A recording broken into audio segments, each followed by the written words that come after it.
नमस्कार, आप देख रहे हैं खबरें उदय भारत। पंढरपुर के तट पर स्थित तीर्थ स्थल पर प्रतिदिन लाखों भक्त दर्शन के लिए आते हैं। हालांकि कुछ लोग इच्छा के बावजूद आषाढ़ी एकादशी पर पंढरपुर नहीं जा पाते। मीरा भाईंदर शहर वासियों के लिए पूर्व विधायक नरेंद्र मेहता पंढरपुर की प्रतिकृति 17 जुलाई से 23 जुलाई तक विट्ठल रुक्मई का मंदिर शहर में पहली बार इतने बड़े पैमाने और भव्य दिव्य प्रतिकृति बनाया गया है। आइए देखते हैं इस विषय पर अगली खबर क्या है। मीरा भाईंदरमध्ये मोठ्या प्रमाणे वारकरी राहतात।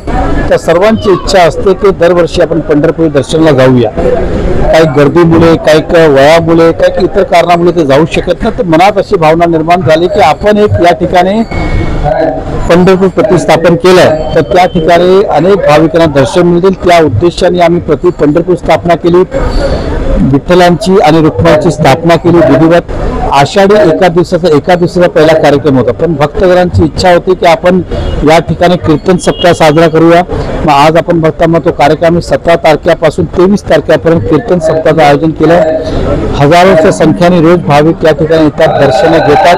आणि आता पंढरपूरच्या खाली विठ्ठलांना मारणारे किंवा वारकरी नाही, तर त्यांचं एवढं चांगला आशीर्वाद आहे की आज कुठलाही हिंदू समाजातला व्यक्ती असेल, गुजराती असेल, मारवाडी असेल, उत्तर भारतीय असेल किंवा इतर असेल, ते सुद्धा आज मनात इच्छा ठेवतात की आपण काहीतरी पंढरपूर दर्शनाला जाऊया।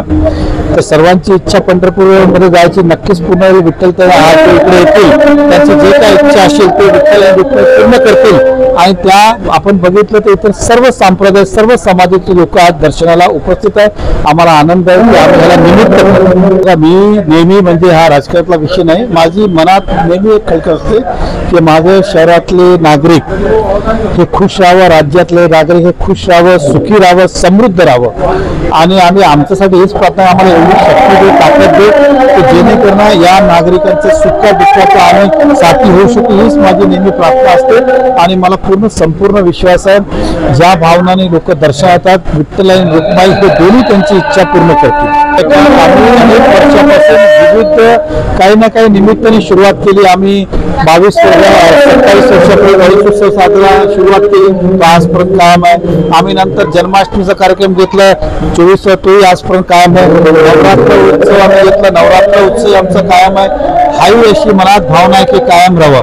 परंतु असं माझं मत आहे, जिथपर्यंतची देवाची आज्ञा आणि इच्छा होत नाही तिथपर्यंत तुम्ही किती ठरवलं तर काही होऊ शकत नाही।